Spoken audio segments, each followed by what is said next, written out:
Hello, everybody. It is Thursday, June 22nd, 2017, and you're listening to the Talking Games podcast. I'm Bobby Shortle. I'm here with Matt Wood.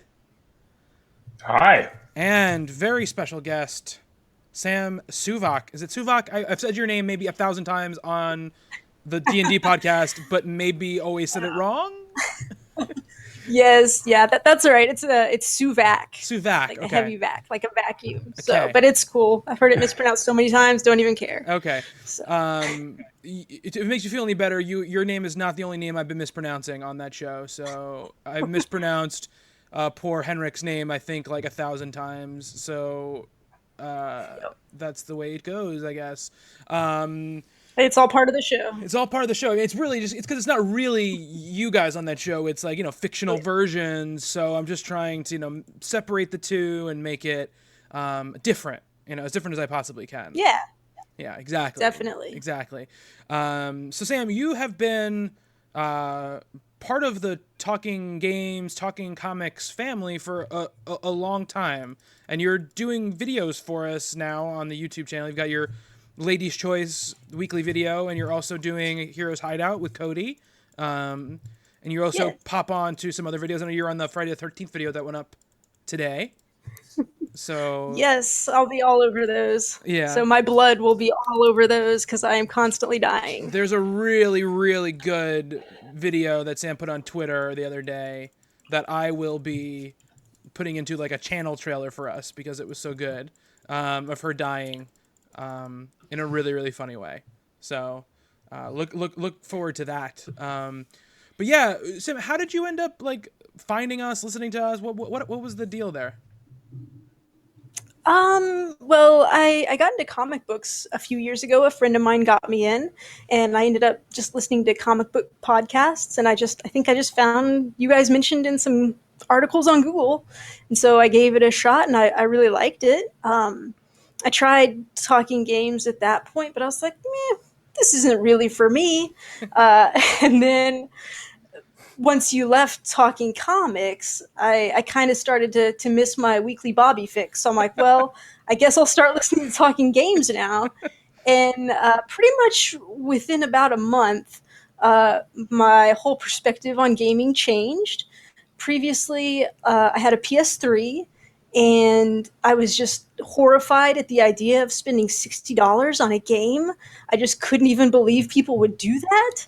So I'd wait a couple years, get something for like $15 used, and then I'd play a couple hours a week, and that game would last me, 3 or 4 months. And that's the kind of gamer that I was.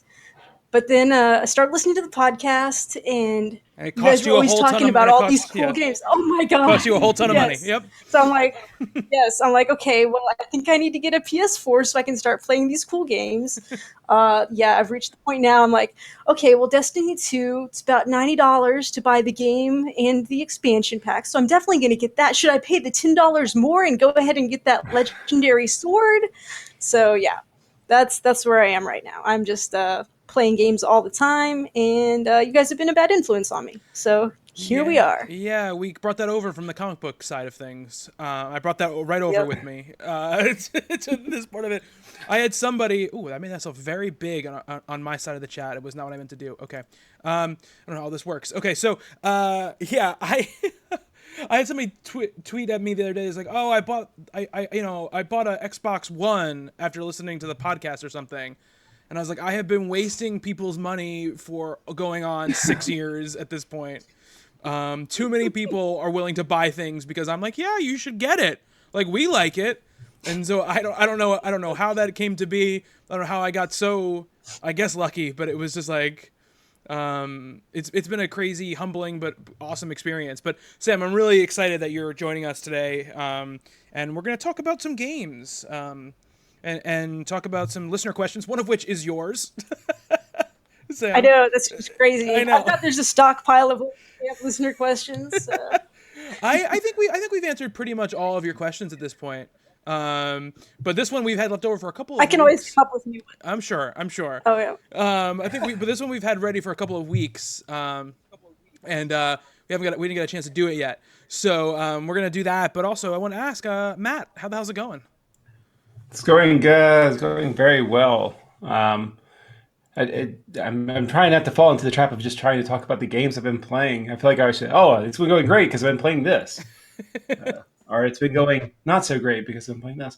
No, it's been going well. I've had a professional development, which seems like a weird complaint because I'm a teacher and I get months off of work, It's and true. it feels like a kind of a joy. Oh yeah, I had to go to work today, sort of, but.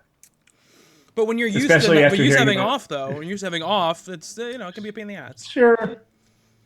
Yeah, it's frustrating. And they gave me homework, which I'm not gonna Oh do. no. No, I'm an adult. I'm not going to do homework. Are you kidding me? Like, we want you to read this chapter tonight. I'm like, you can want, but I'm not going to do It's nice to want things. it. Yeah, People who employ me. Boy, you get Careful, that. Matt. You'll end up in detention. Yeah. yeah. Unfortunately, detention as an adult is unemployment, so maybe I should stop bragging about it. That's very true. I definitely miss often that part of being in college and being like, I don't want to go to class today, and nobody's gonna care. That's really what it ends up Yeah. being, like oh, as long as I'm there for the tests that I have to take, I'm pretty much good with everything else. We had one professor in college who I was taking a class in Dante. It was a class just on Dante, and he didn't take attendance. He just had you like sign like a sheet at the front of the class, and then he would basically sit at the front of the class and look down. He was a very very old and very boring professor who would just sort of like drone on from sitting like in the front of the classroom. And so a couple times I would come in, sign the sheet, and then just leave, and he'd be none the wiser. Yeah, or sometimes I'd come to class, sign the sheet, sit down, and then like after like 10 minutes, 15 minutes, go to the bathroom. But I wouldn't have brought like a bag or any books with Yeah. me or anything, so I would just go to the bathroom and not come back in. Yeah. Can't do that with work, it turns out. They tend to like notice when you don't show up or you don't do any work. Those things tend to Yeah. get noticed. Yeah. Especially when you have like 30 kids in the room with you. Like you can't just, I'm going to go to the bathroom for an hour. You guys will be fine, right? You're Yeah, like, yeah. you're 16. Nothing could go wrong. They don't want you there anyway, All man. hormonal and violent. They just want you to be. They just want to do what they want. So I'm sure they'd love it. Oh my God. Like I was talking to a teacher today and I was like, yeah, it's our job is so weird. Basically, we have to sit in front of like 30, 16-year-olds who all want to either have sex with each other or kill each other. Or both. Who don't want to be there, or both, yeah. Who don't want to be there and convince them that like Twain is really interesting. It's like, Yeah. Yeah. yeah. I don't envy you. I would It's not want that job. it's an uphill battle, but I also have those teachers that are like really passionate about it, which you should be passionate about your job. But I'm like, you get to go home, you know that, right? Like you don't have to like this doesn't have to be the end of the day for you. That's Matt checking in about how much you should care about being an educator, and You should care. Just keep it in perspective. you can go home. It's not that big of a deal. Yeah. As soon as the bell rings, he's out of there. Yeah. Oh, absolutely. Get out of his way. Yeah. Yeah, absolutely. I beat them to the parking lot. He's like Jack Black at the beginning of School of Rock. He's running out there. Exactly. So Yeah, I'm not Jack Black at the end. no. You're not teaching these kids to be amazing musicians or whatever, or teaching these amazing musicians to be rock and roll players. Yeah, exactly. So we have a couple of games I think that to talk about that we're gonna kind of put outside the lightning round idea because they're majorly what we're gonna talk about. So Nintendo came out with ARMS this past Friday actually. It kind of closed the day after E3 ended. ARMS came out.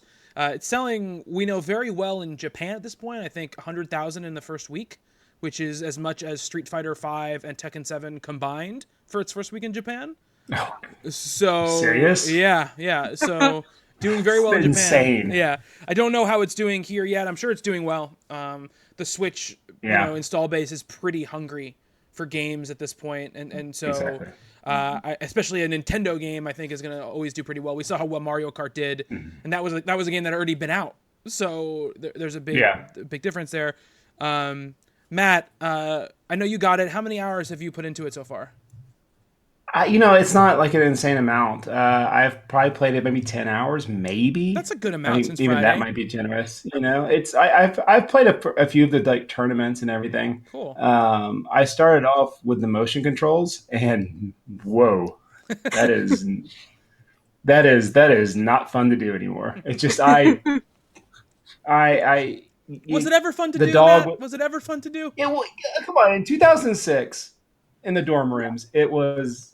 The original was Wii, the that best. was a lot of fun. It was new. It was Yeah. something different. It was exciting, definitely. I will say that some of the things, yes, like Wii Sports was always fun. Oh, yeah.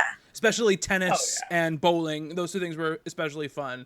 But other than that, golf is great. I like golf as well. Boxing always kind of sucked because you were just sort of like I love golf. Boxing was awesome. doing this. Yeah. No, boxing was fun. You're currently curve your playing punches. arms right now, by the way. Awesome. If you're not watching the video version, you're really losing out on some good hand motions. They were talking about on one of the Giant Bomb E3 after shows about the Mortal Kombat Armageddon that was on the Wii, which had you do like motions to do the moves, like the fatalities and stuff, which was weird.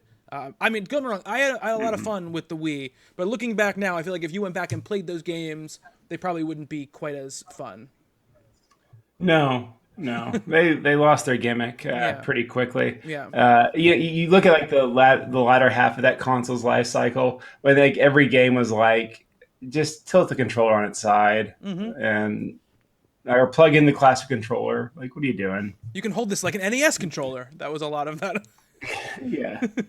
The late era stuff. Absolutely. I remember when like Punch Out came out, and it was like the best way to play it is to turn it on its side. And I'm like, okay. Yeah. And it was. Yeah. So, but ARM, so you switched off the motion controls pretty quickly. Do you have a Pro controller, Matt? No, I don't have a Pro controller, but I do use the Joy-Con grip? whatever that thing's called. Please, Matt, the Joy-Con grip. Stay on brand. Joy-Con please. grip. Please I'm so sorry. It's all right. It's all right. But no, I switch into the Joy-Con grip. Nice. I like it. Nice, Matt. Yeah. Well, I'm representing. Anyway, that's definitely, I think, the way to play. I tried to play with the single Joy-Con. Oh, that must be a nightmare. And I don't know how that's possible. Yeah. It's just not very user-friendly. To me, the single Joy-Con play is like just for, I have two people, I only have one controller. Like it will make the best of these two things, Like, I'm at my parents' house, or I brought the Switch to my friend's house, and now I just take the things off and we'll play Mario Kart. And none of us are having like the best control scheme, but like isn't it so cool that we can play it this way? It's never like the preferred way to play something. It reminds me a lot of when like Smash Brothers came out on the Wii, and they, it listed all the different ways you could play it. Like you can play with a GameCube controller, you can play with a classic controller, you can play with the nunchuck and the Wiimote. And then there was a mode where you literally could play with the Wiimote turned on its side. And I just remember like, who's playing it like this? Like, Yeah. Who can rely on like two buttons to play this like complicated fighting game? That was always like we don't have any other controllers. Okay, person who doesn't care about being good at Smash Brothers, you can have this controller. Was basically what it was. It's like your little cousin wants to play here. Yeah, you can have this. Figure it out. Here, you're gonna hate it. That's basically what you're telling the person. Yeah, exactly. This is not the best way to show off Super Smash Brothers. But what do you think of the game overall? You played in some tournaments. Have you played through? I know there's not really a traditional. There's not a story mode, right? It's just like a challenge ladder, basically.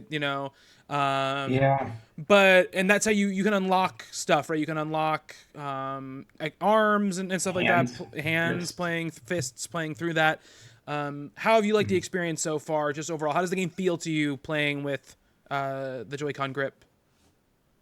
It really is fun. It really is a good game. I think my biggest issue is it's a little bare bones. I mean, it's like here's your players or your characters, and that's it. It's I mean, there's like a few of those like smaller like volleyball and things like that in the middle.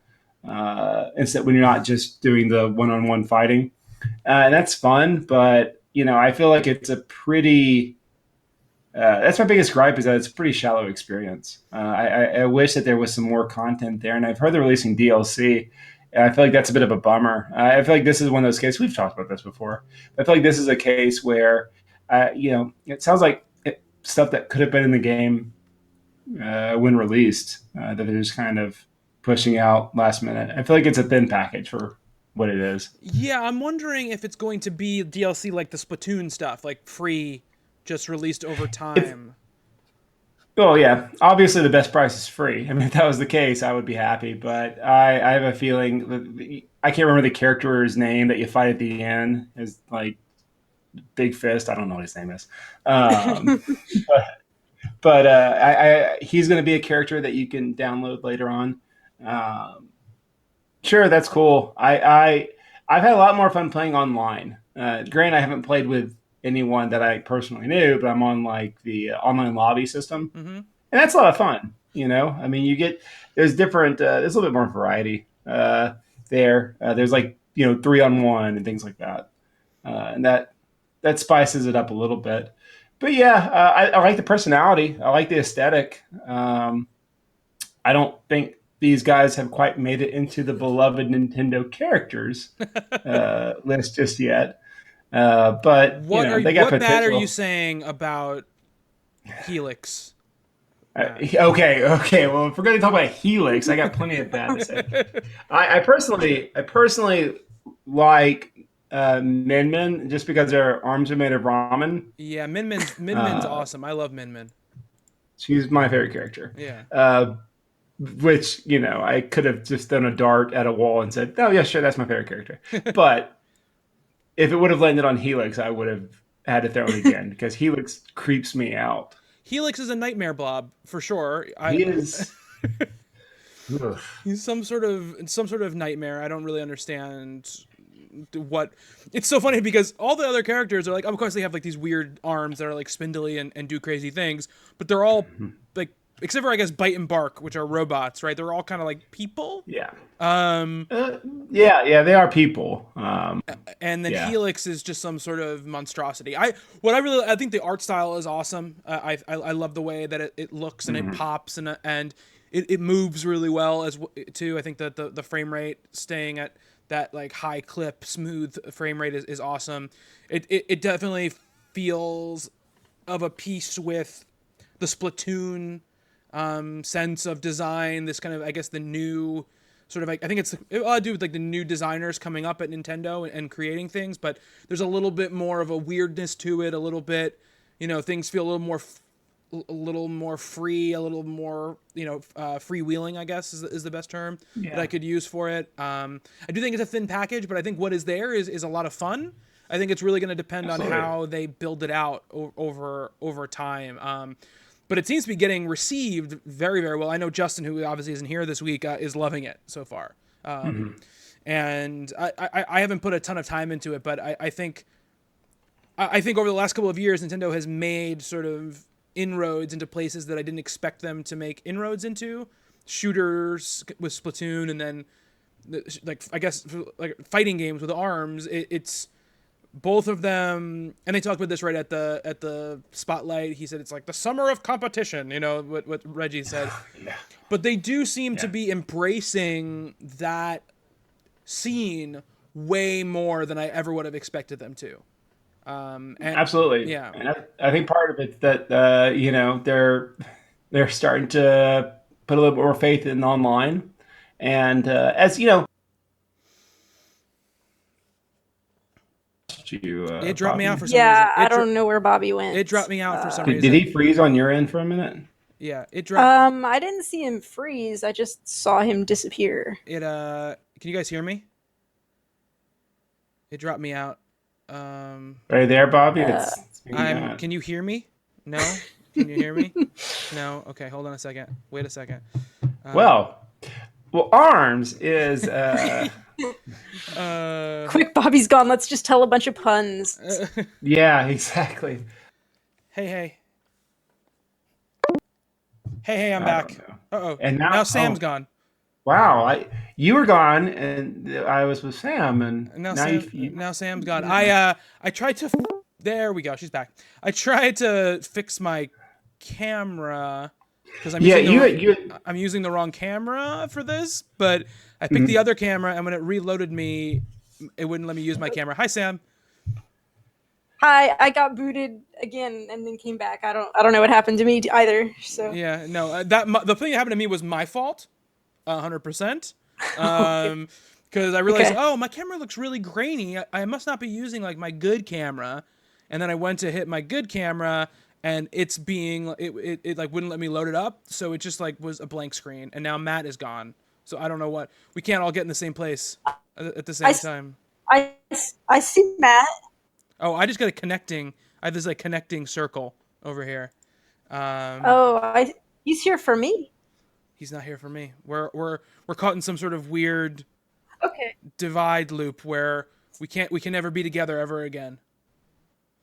Let me see something real quick. Let me see if I can fix this. I went to this other thing. I didn't mean to do that. Okay. Do the podcast that way. Did it just do this? Oh, what the heck is it doing? Oh, I can hear you, Matt. Bobby, can you hear Matt? No. Bobby froze. No, I can't hear him. Okay, We're having trouble here. We're having trouble. Okay. Can you hear me, Sam?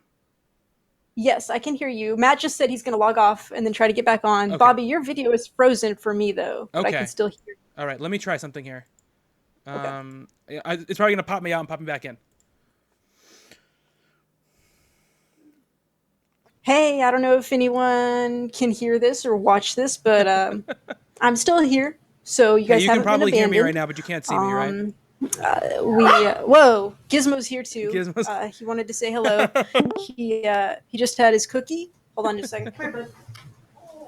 Hi. Okay. Hey there. So Bobby just thought he was going to try to fix something, but he was going to have to get off and get back on again. Yeah. Okay. So can you guys hear me right now? He'll be back in a second. You guys can't hear me. So, hey man, we're just playing it by ear. Yeah. Things are happening.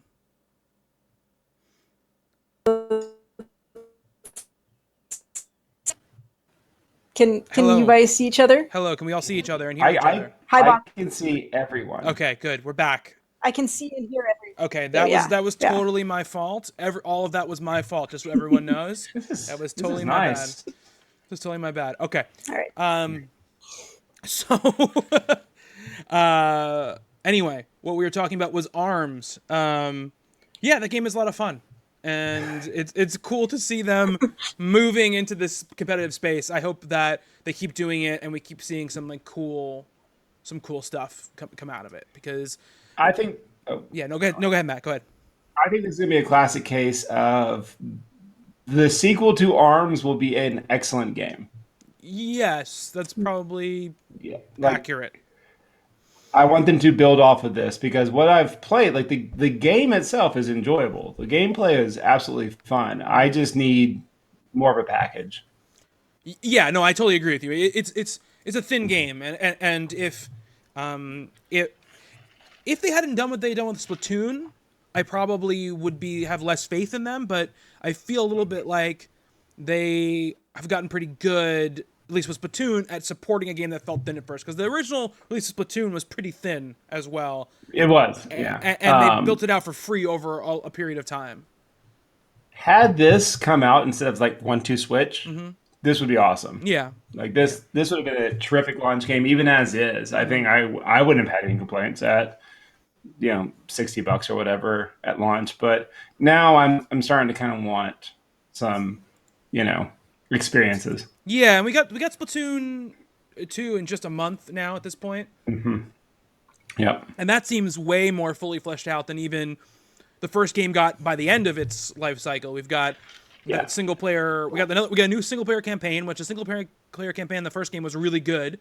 Something that people didn't talk about or play much of, I don't think, but it was really good. They got that horde mode that they're coming out with, which is like a co-op wave-based thing, which seems pretty neat. And of course, they've got the multiplayer, which is the bread and butter of that game. And I have a feeling.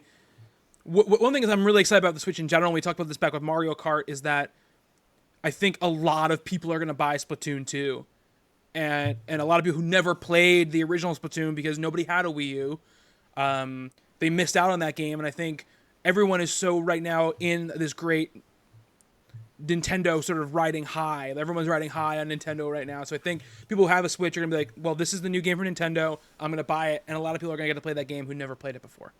So Right. Yeah. Which I don't want to say mine, because with Splatoon, I get why they're making a sequel, even though it is a sequel. I mean, they're not really recycling any old assets from Splatoon 1. I mean, a lot of people were disappointed that like Smash Brothers wasn't announced for the Switch, and I'm kind of glad it wasn't. Oh, but it's going to be, Matt. Do you think so? Yeah. I just think that Nintendo wants to be on this.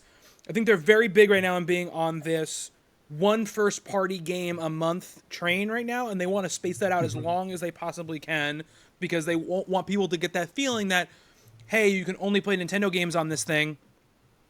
But even that, there's not that many Nintendo games, which was what happened with the Wii U, right? It was like, oh, okay, every 7 months I have an amazing game to play. But now they want it to be like, okay, you've got ARMS in June, you've got Splatoon 2 in July, you've got Rabbids in August. There is something in September, too, which I'm blanking on right now. It's Xenoblade. No, Xenoblade is December.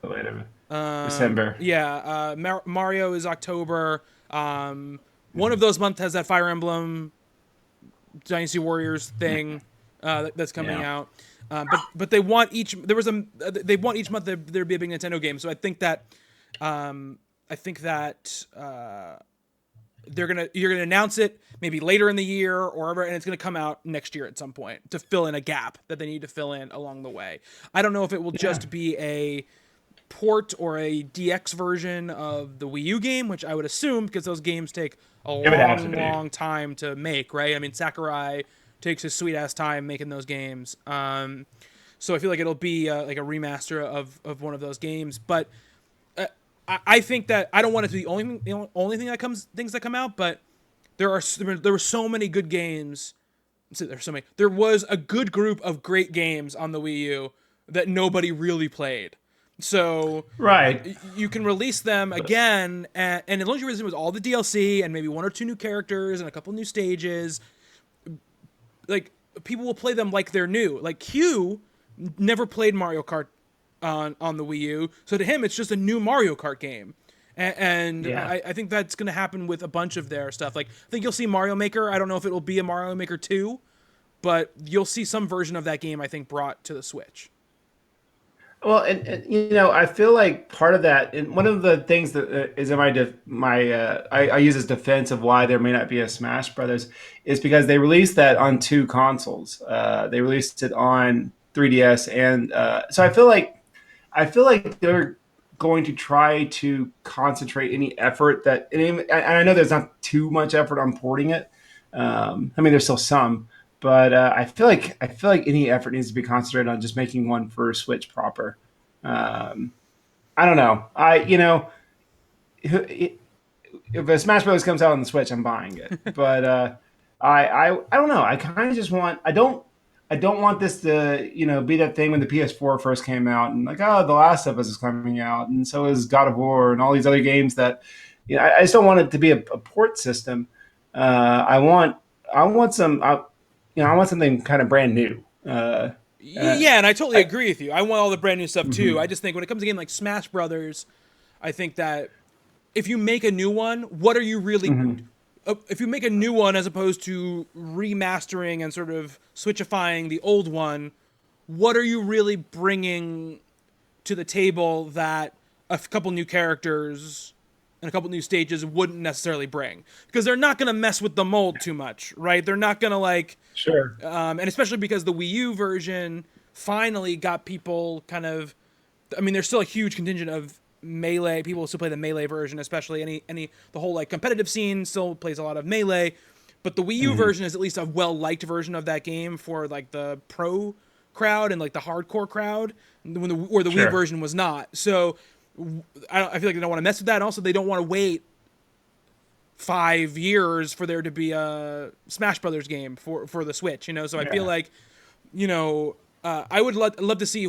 Because you don't have to have Sakurai and his team like bringing it over, right? You just have to have a competent group of developers at Nintendo making it a Switch game, and let Sakurai and do whatever he wants to do, whether it's a new Kid Icarus game or whatever he wants to do. Yeah. You know, I don't even really necessarily want to make another Smash Brothers game. You know, whether it be a new one or not, I would like to see him do something different completely. So, yeah, I mean, I think their first party content has been pretty strong so far, and it looks like the rest of the year it's going to be very strong.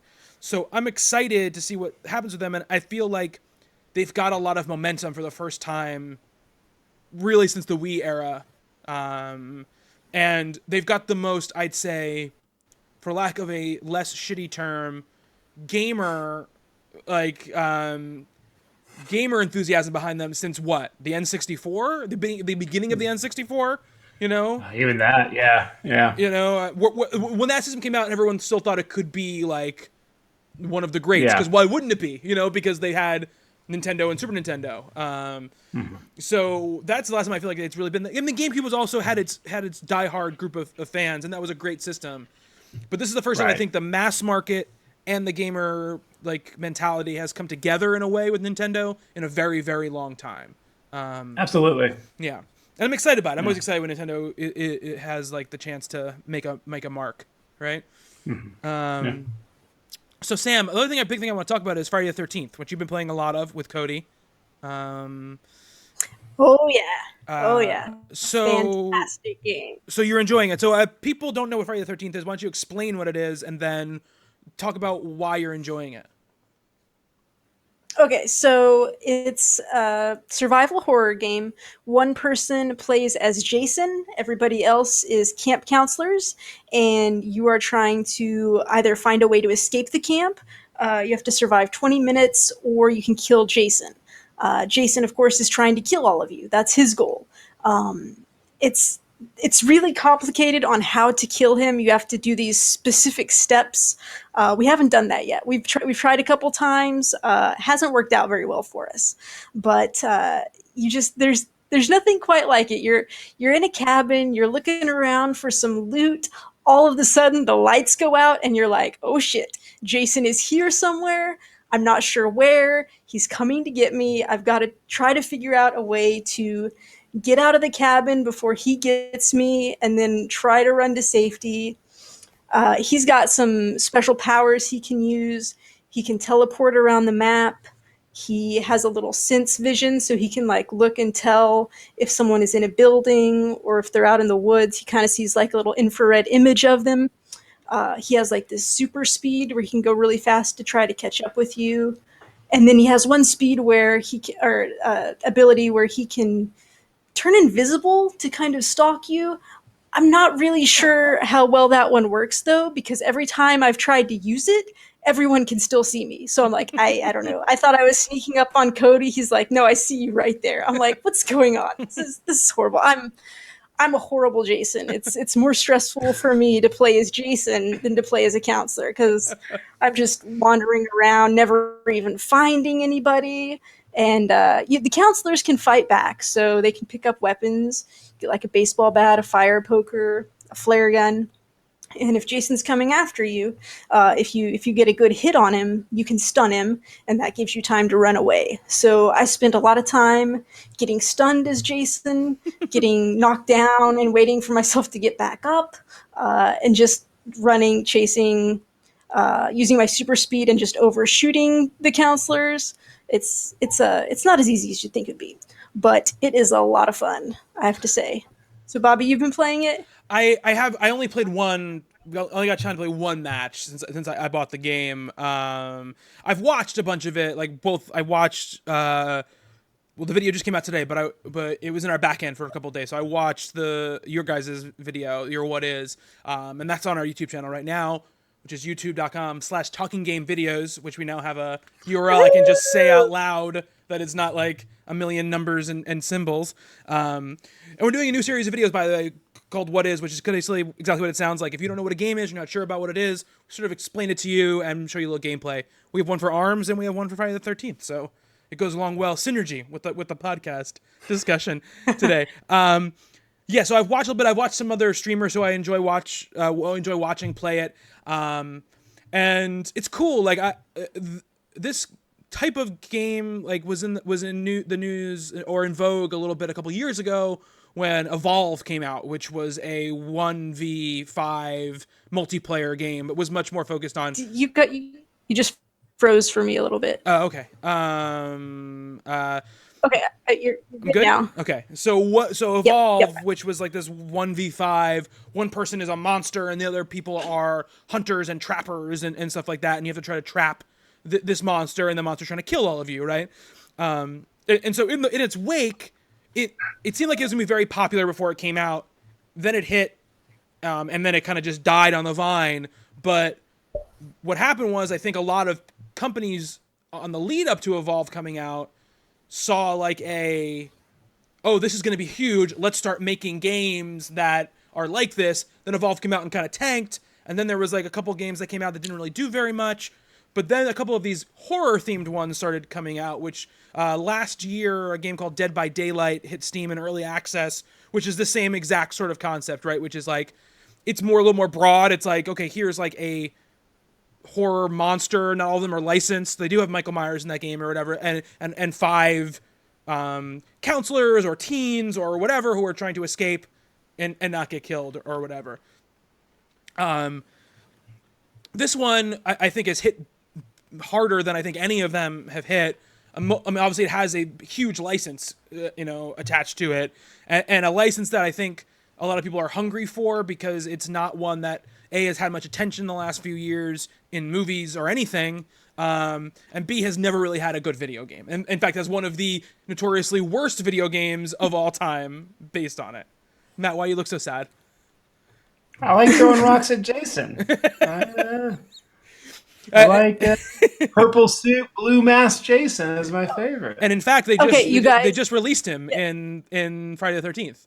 Yeah. Oh, really? Yeah. Oh, that's cool. Yeah. That's all right. You can now play as them. Mm-hmm. And actually, if you have that skin for Jason, normally if you're playing as a counselor and Jason gets close to you, you start to hear his theme music, and it gets louder the closer he gets to you. So if the person is playing with the old SNES skin, you get the 8-bit music playing from that video game, which I haven't actually heard it yet, but Cody's heard it and he told me it was really cool. So I'm excited. Good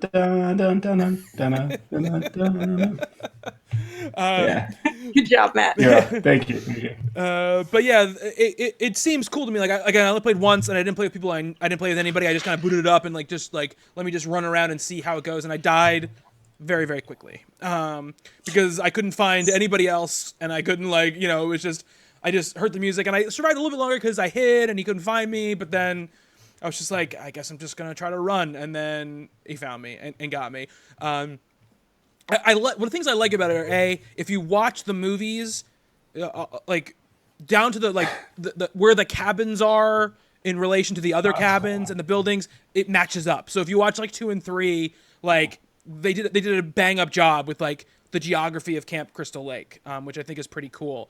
I like that they used mythology and plot points of the Friday the 13th movies in the multiplayer mechanics of the game, right? So the idea that Jason can teleport and be places where he shouldn't really be able to be makes sense, because that's what it was like in the movies.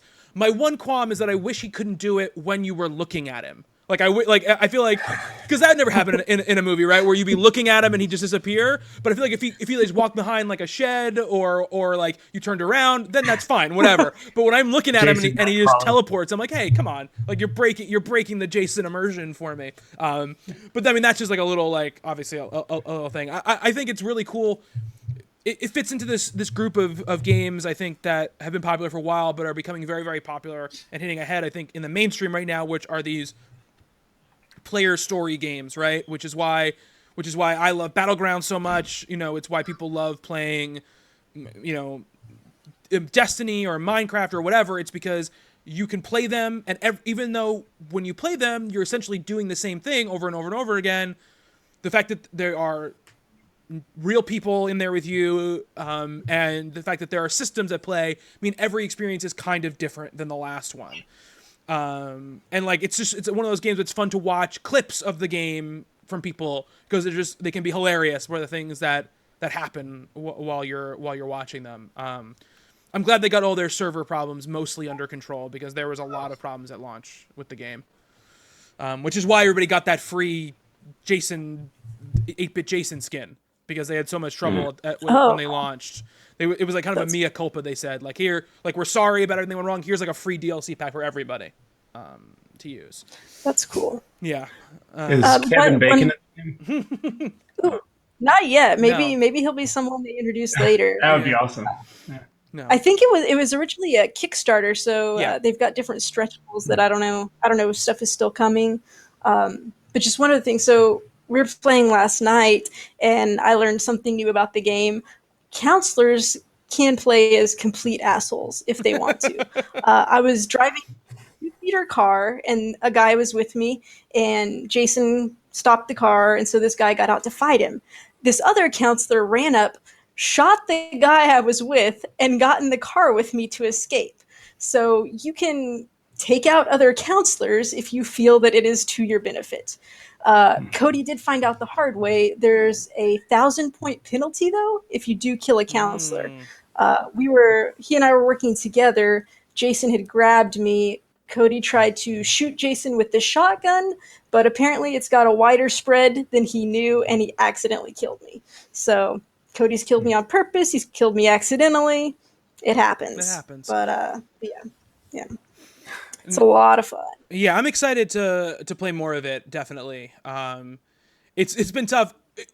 I've booted up my PS4 to play games probably for 30 minutes over the last month, because the PC stuff has been like owning my life. But I need to get myself back involved with everything. But the Steam sale is happening this week, so it's gonna be tough to not indulge in that arena.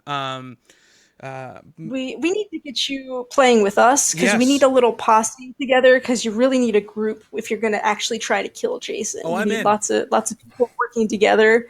So we should aim for that. Also, just so everybody knows, this weekend they're having a double XP weekend, and I think you get like 13,000 just extra credits that you can use to buy different perks for the counselors or different execution styles for Jason. So it's a pretty good deal. If you got it, start playing. If you don't, now's a good time to jump on. So very, very cool. And also, we'll talk about this in the show too, but having another community play night this weekend on Saturday.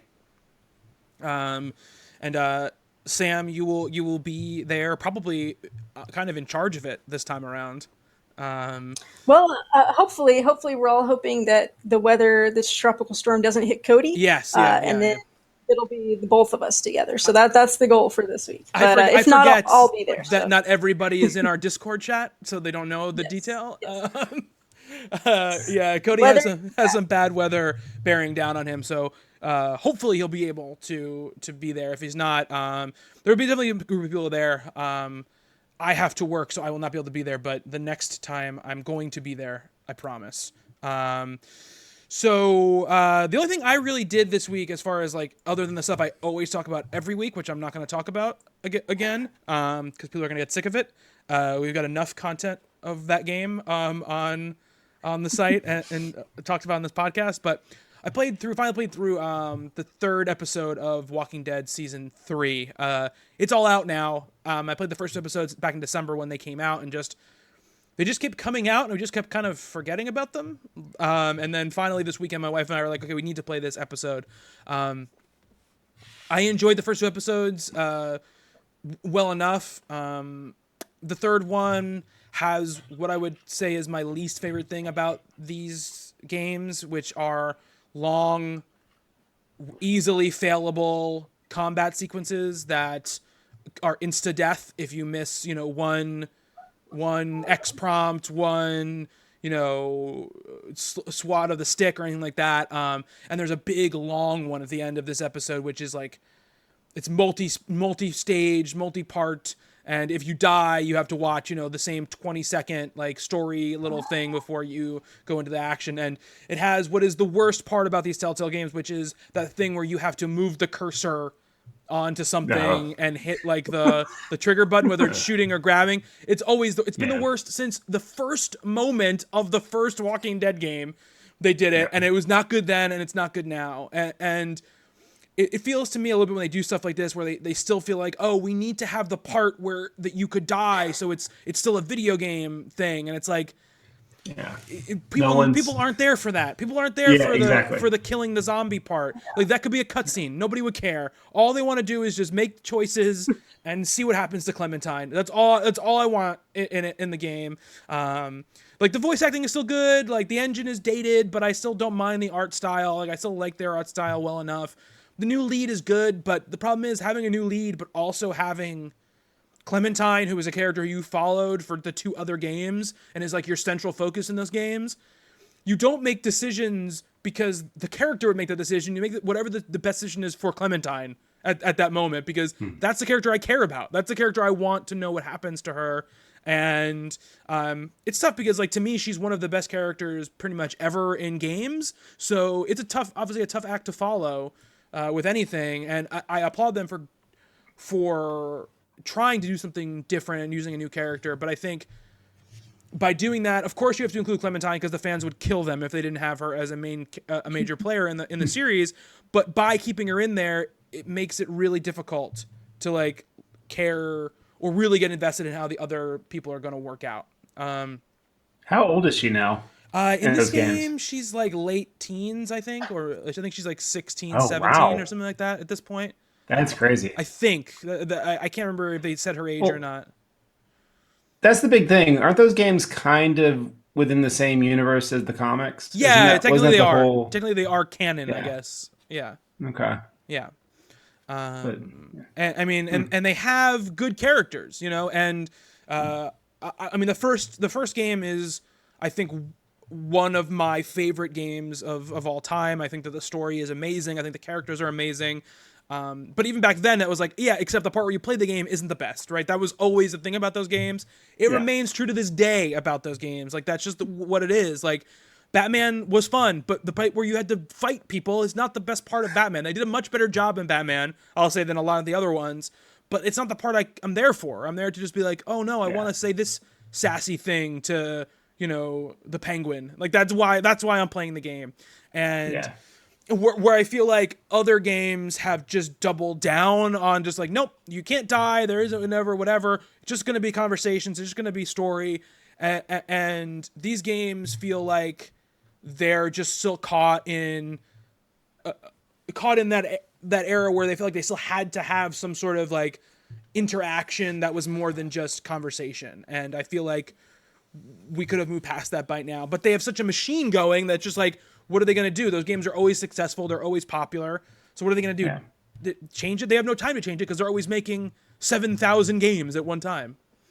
Well, Bobby, I mean, if it wasn't for Telltale, how would you be able to kill zombies in video games and play as Batman? I know. It just doesn't happen anywhere else. Yeah, exactly. They're the only ones giving us that. Yeah, it's true. Matt, really quick, you played Firewatch. Last week we talked, you're like, oh, it's on sale. Should I buy it? And we said yes. So what did you think? Well, I don't have enough ambient in my house to handle that sad-ass video game. Oh, no. It's very sad. Yeah, it is. Oh, my God. Like, I played it at like 10:30 one night after drinking a little. That didn't help.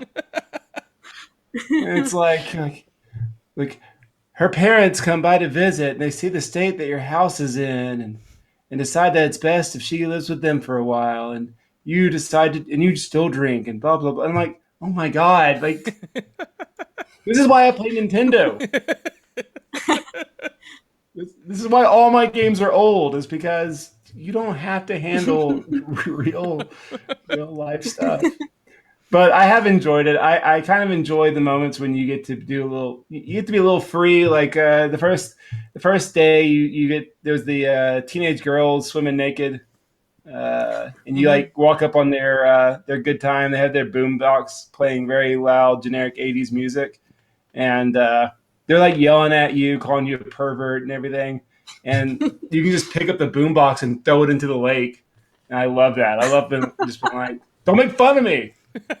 My wife's sick."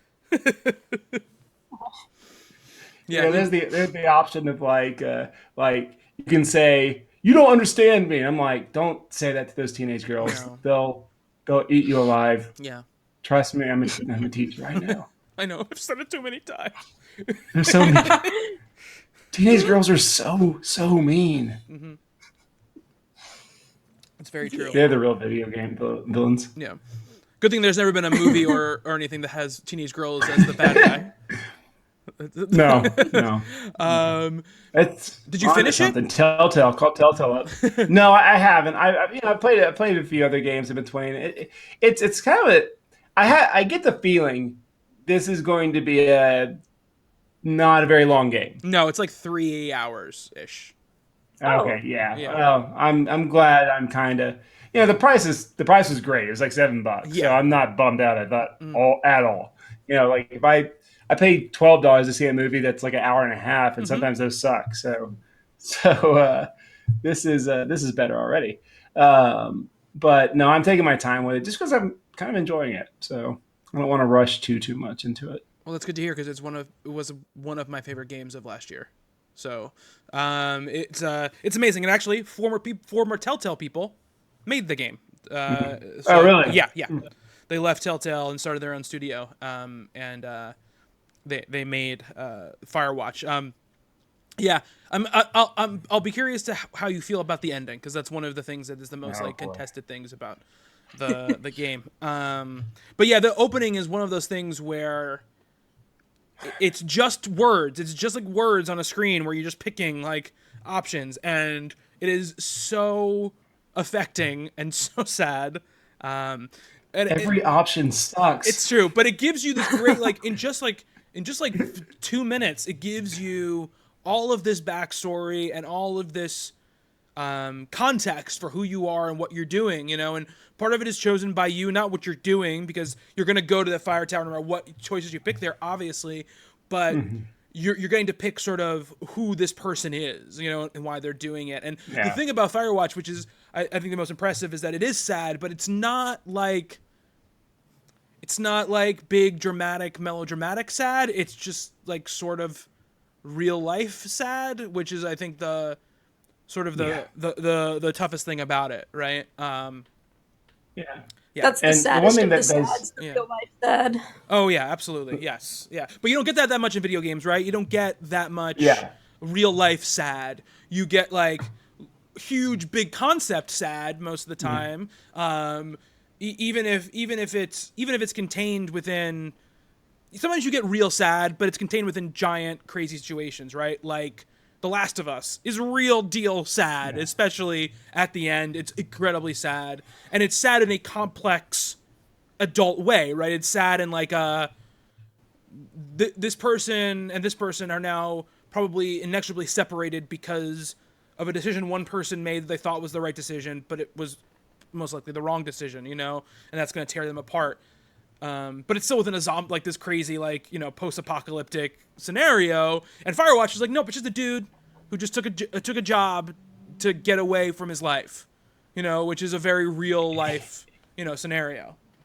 And he can't put things down gently. That drives me crazy too, because I'm in his little Firewatch station, and I pick up like the picture of him and his like girlfriend or wife or whatever, and then I go to like put it down, and he just goes like that. I'm like, no, it's all you have. Set it down very gently on the table. But yeah, those are Firewatch is part of a type of game that are some of my favorite type of games, like that, and What Remains of Edith Finch, which came out this year, and Gone Home, which came out a few years ago, are all part of like a group of games that I really, really love. So, Did you ever play sorry, go ahead, Matt. Her Story? Yes, I love. Oh God, I love Her Story so much. Yeah, it's not exactly a sad game, but it's It's pretty very sad. it's yeah it is, but like it's not. But it's very kind of like that very subtle storytelling, kind of like Yes. Firewatch, like where it's very it's not in your face, it's not Sephiroth coming down and stabbing whatever. It's very very subtle. Didn't want to and spoil that effective. moment, Matt. The Final Fantasy It's 7 moment. okay. Look, sorry. Spoilers, 1999. Yeah. No, but you didn't say it. You're like, coming down and stabbing, whoever. You didn't want to spoil the character death. Cloud. Cloud. Oh yeah, Cloud. There you go. Here you go. I throw him off now. You gotta throw him off the set. Yeah. Her Story is amazing. Her story fits into that like true crime, like serial type of thing.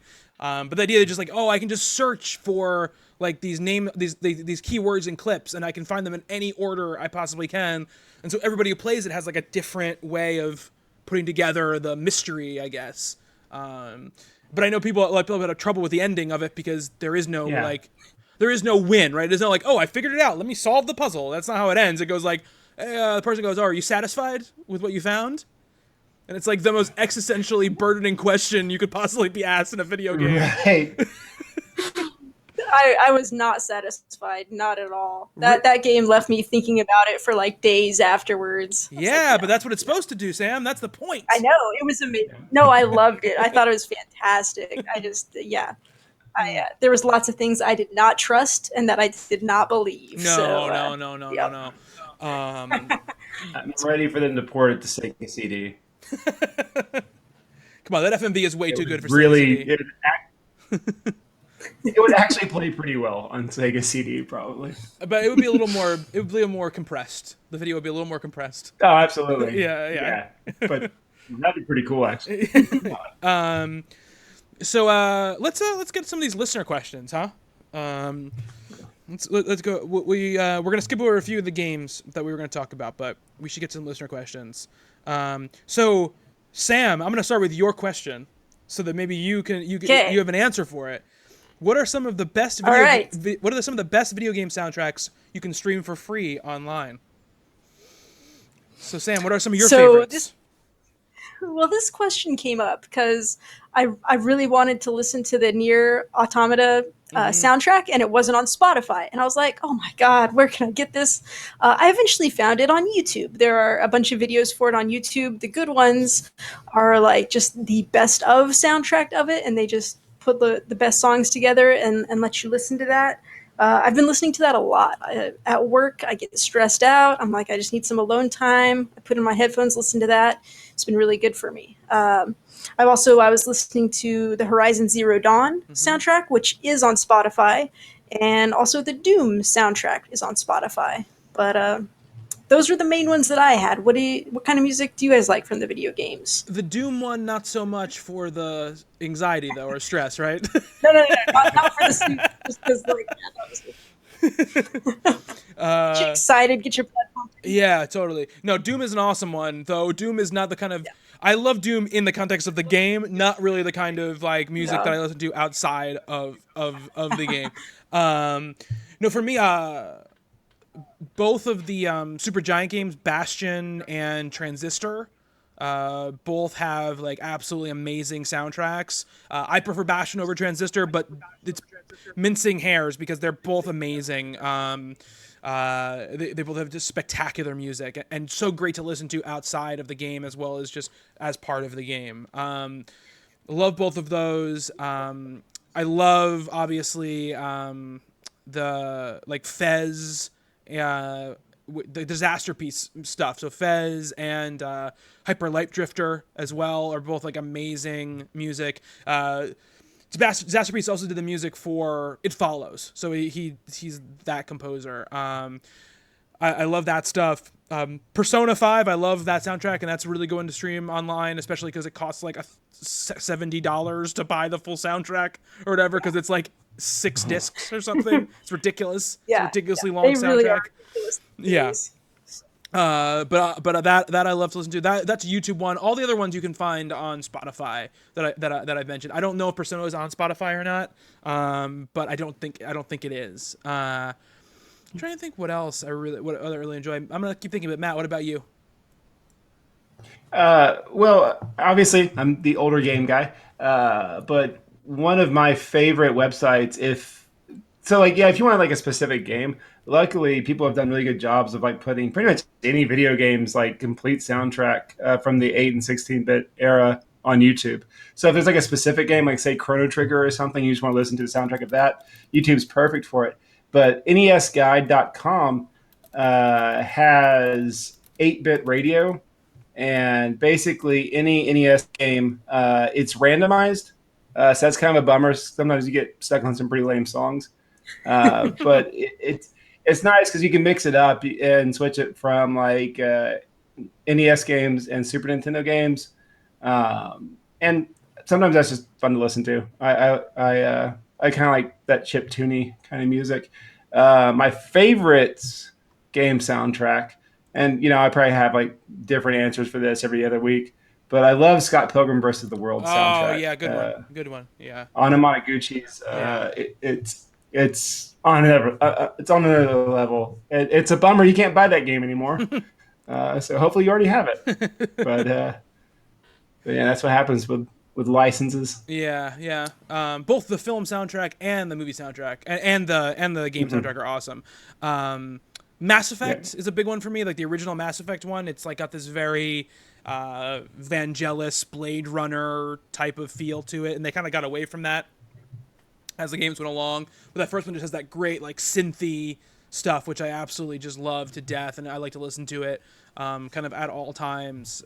So that's the only one of them. And I love Austin Winroy, who did the stuff for Journey and for Abzu. Oh. I love both those soundtracks. Yeah.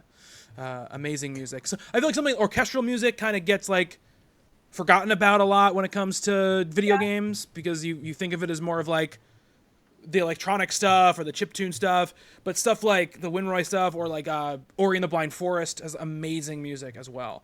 Sorry, Sam, you were gonna say?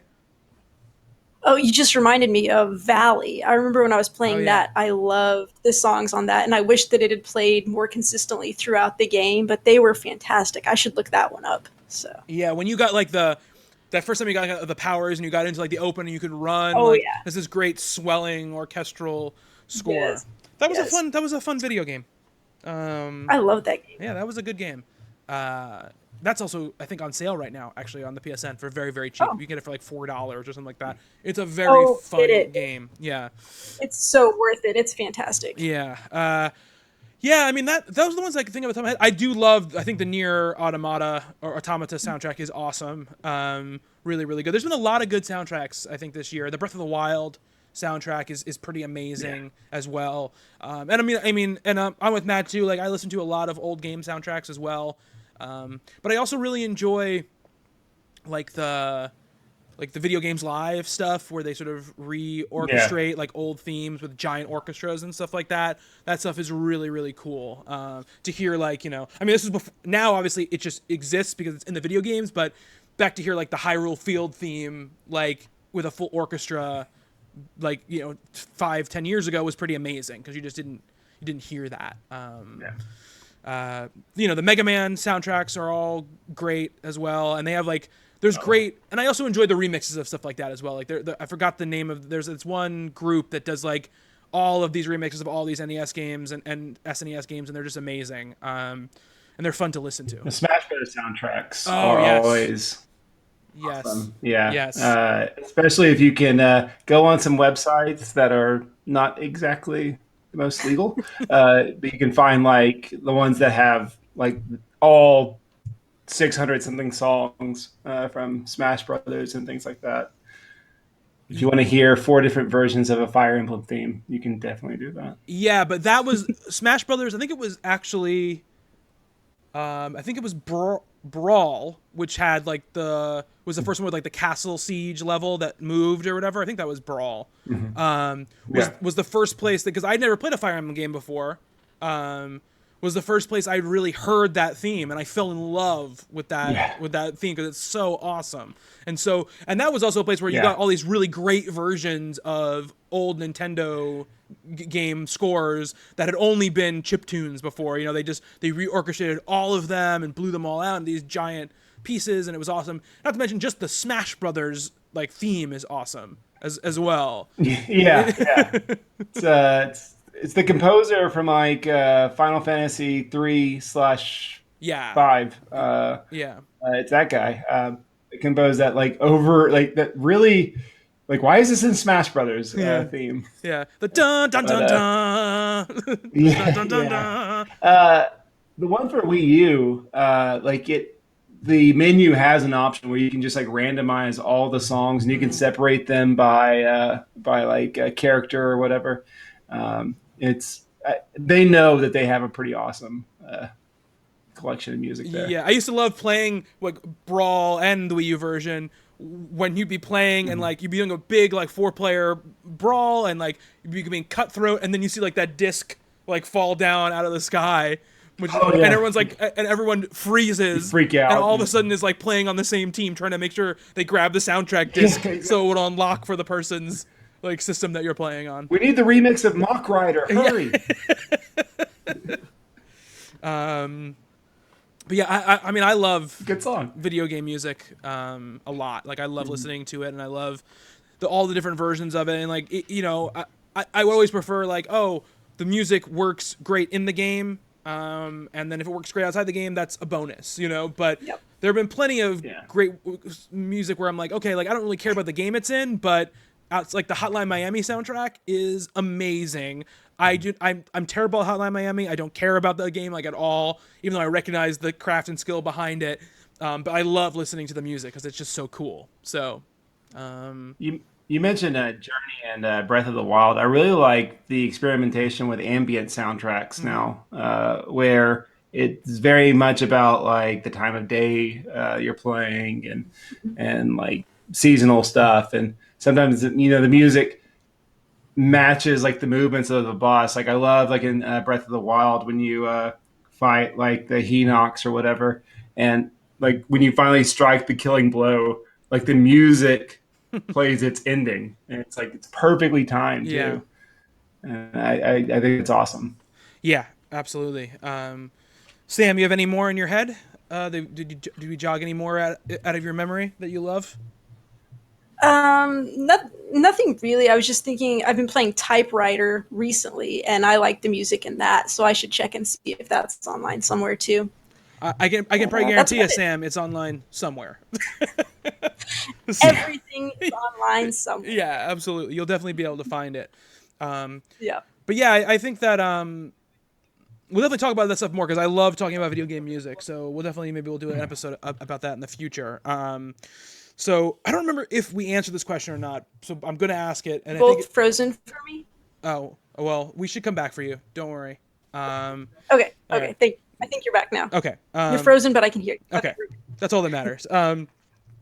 So this I don't know if we answered this question or not, and I think if we didn't, it's pretty much a question for me because I don't think you guys have any experience with this. But Megzy3 asks, when building your first gaming PC, what help guides did you use, and what were you the most freaked out about?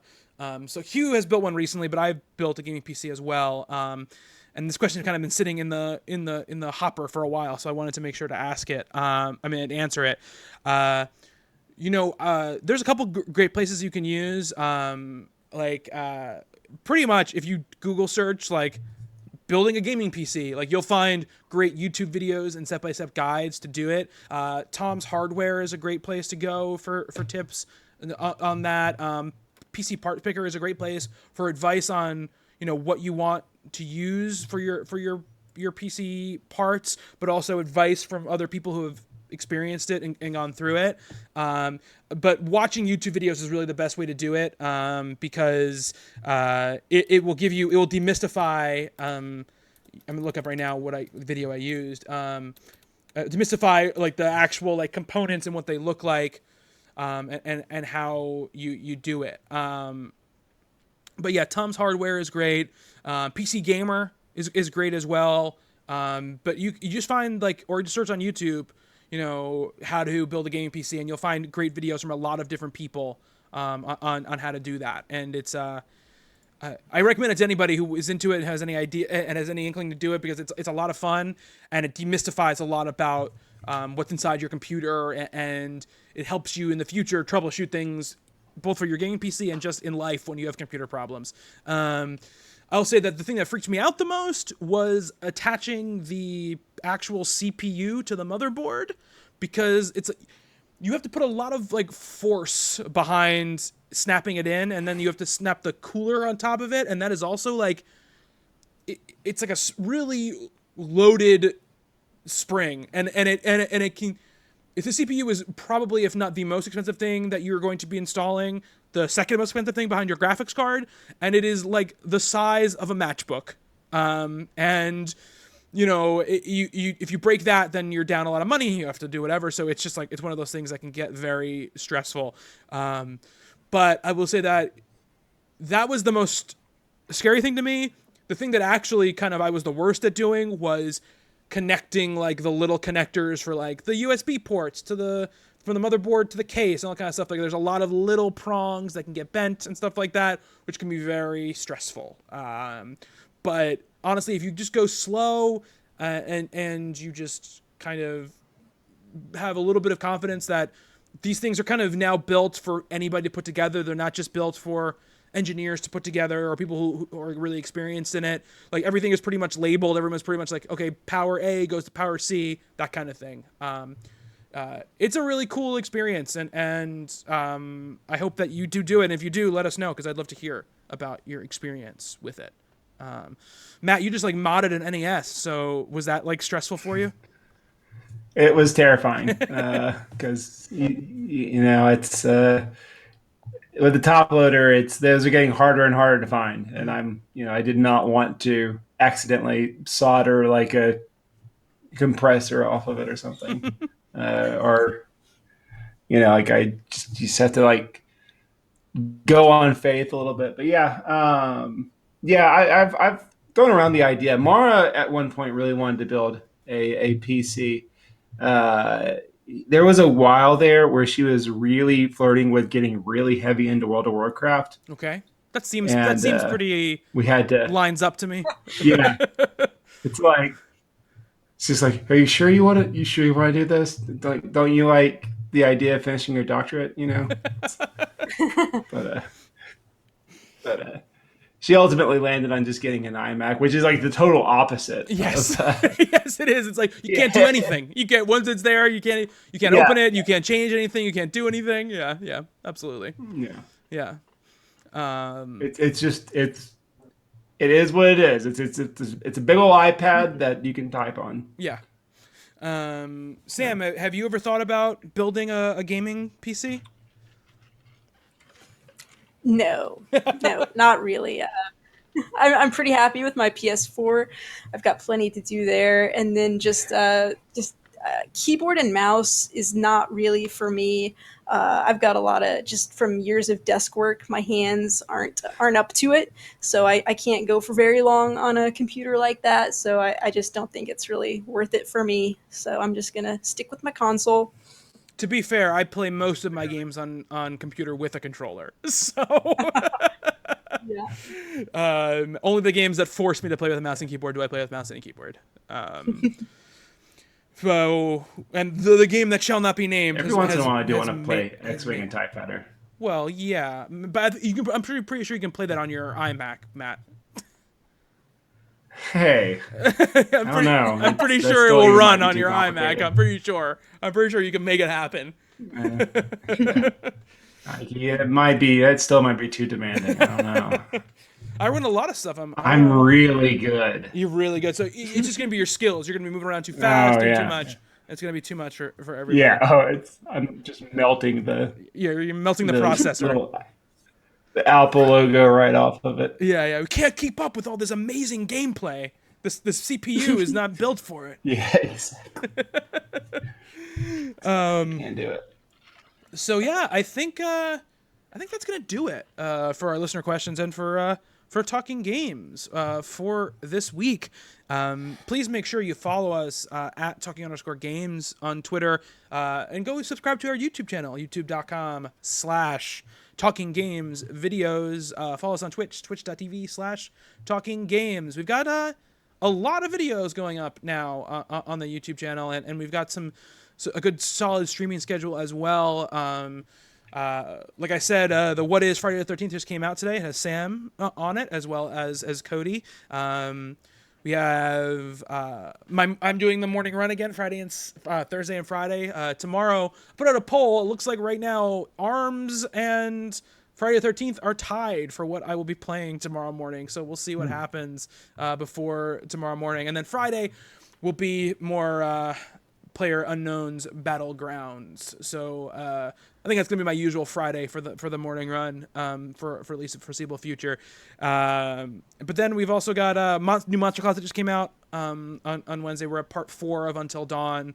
I think we're about halfway through the game now. So Justin, his opinion is turning on Mike. He's beginning to like. Oh, there he goes. Mike. Yeah, it's always the point where it happens. This is always the point where it happens.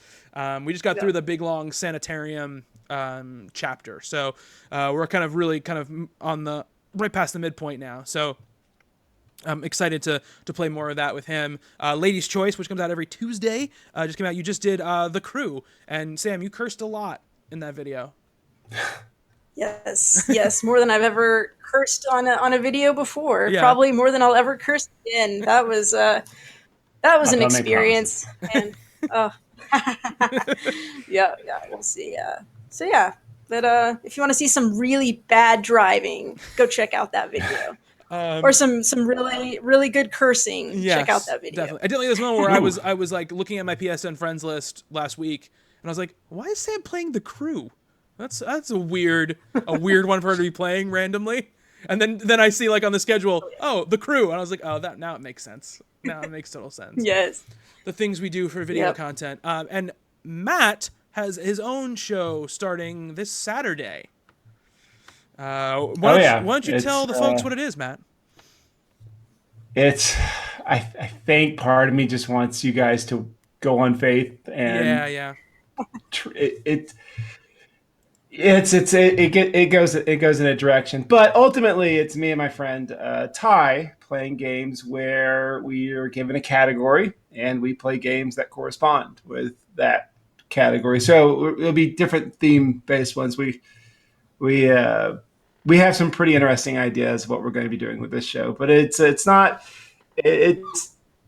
partially just watching us play video games, and there might be a little bit of a story arc involved as we go forward. Yeah, there was some. I've seen it. There's some weirdness that happened in the first episode. It definitely didn't start the way I expected. Let's just say that. Wait, well, I'm sorry, you froze up. Oh, it definitely didn't start the way I expected. Let's just say that. Yeah. I started making some stuff for it, and I was like, you know what? I'm just gonna let this ride. It's good. It's good. So I look forward to that. So Saturday. Saturday morning. Saturday morning, and he'll be doing it. There'll be a second episode the Saturday after, and then probably every other week or something like that after that. Yes. Yeah. And there will be it's experimental. Yes, for avant-garde for sure. And my wife and I started a video series as well called Retro Bits. We put out a game. One of an NES game called Solstice. That is what a weird game. Yeah, it's a game that my wife has loved when she was younger, and it's this very strange game where it's like sort of like a roguelike where you play as a little wizard and you have to solve these puzzles in these rooms, and it's a weird one. It has awesome music though. It has great music. And it has the perspective though in that game. It's crazy. Yeah, it's like even for an NES game, it's like a little box in the middle of the screen, which is just some weird almost diorama-ish sort of levels. It's a weird thing. But check it out. It's on the YouTube channel, and we're playing Metroid next. That's what won the poll. So we're gonna be playing Metroid. I almost had to play the first Metal Gear, which would have been terrible because it's very hard. It's a very, very hard game. You would have fell asleep. Classic video game memes from across the world. If you Yeah. want to follow me personally, I'm at Bobby Shortle. Matt. I'm a Johnny Matt Wood. And Sam. I'm at SKSUVAK. And also, I just wanted to say a couple things. So we've also got Heroes Hideout videos on Monday. Mm-hmm. Those are me and Cody. We've been playing through that. And then just a little surprise for you. Every Friday from now on, there's going to be a Friday the 13th video coming out. All Cody right. is putting those together. It's possible I'll be on some of them, dying spectacularly. You have to wait and see. So we've got those. And then just a reminder also, so Saturday, Cody and I are doing a Talking Games game night. It's going to be at 7 p.m. Saturday, June 24th. If you're in the Talking Games community on PS4, you'll see the event there. Also, you can just message either Cody or myself if you want to get involved. Cody's PSN is Captain Red Hood, and my PSN is Gizmoto_16. So we'd love to play some Friday the 13th with people if they've got that. Otherwise, there's Killing Floor 2 is free on PS Plus this month, so a lot of people will have that. Marvel Heroes people might have, Paladins, other free stuff, and then we've always got Overwatch we can fall back on, or Rocket League. We end up playing a lot of Rocket League too. So yeah, just get in touch with us. Let us know if you want to come play with us. We'd love to have you. If I tune into that stream, Sam, and I don't see any Overwatch, I'll be very surprised. We'll see. Yeah. Sorry, Matt, what were you saying? As Sam, we're gonna have to find a way that we can play the LJN NES Friday the 13th. I feel like that needs to be a part of this. Yeah, that would be fantastic because I am horrible at old style video games. Well, no one's good at this game. No one's good at this game. It is considered one of the worst games ever made. So. Oh, really? Yes. We definitely should have it. It wasn't made with passion. No, definitely not. It seemed like it was made by someone who had never seen a Friday the 13th movie, is really what it seemed like. Yeah. Oh, yeah, and by the way, Heroes Hideout, you play through Marvel Heroes. I just wanted to say. That's what you guys are playing through in Heroes Hideout. Yes, but yeah, that's going to do it for Talking Games for this week. Thank you, Matt. Thank you, Sam. Bobby, I think you did a pretty good job. Next time, maybe the camera switch. Don't. Oh, wait. Is this not the constructive criticism section? No, this is where you thank me, Sam. Oh. Thank you, Bobby. And thank you to all of you who are listening. Until next time, be good to one another.